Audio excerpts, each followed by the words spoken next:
का रे, डोळ्यात पाणी का? फक्त यासाठीच रडतोयस ना की तुला माझ्याकडे अक्कलकोटला येता येत नाहीये?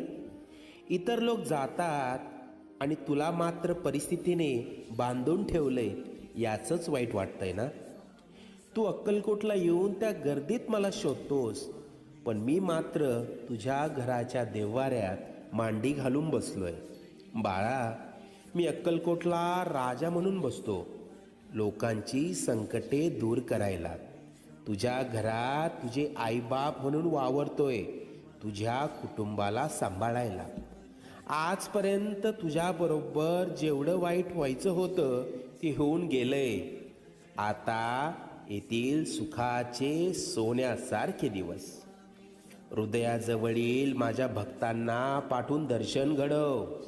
निश्चिंत राहा, सगळं मनासारखं होईल.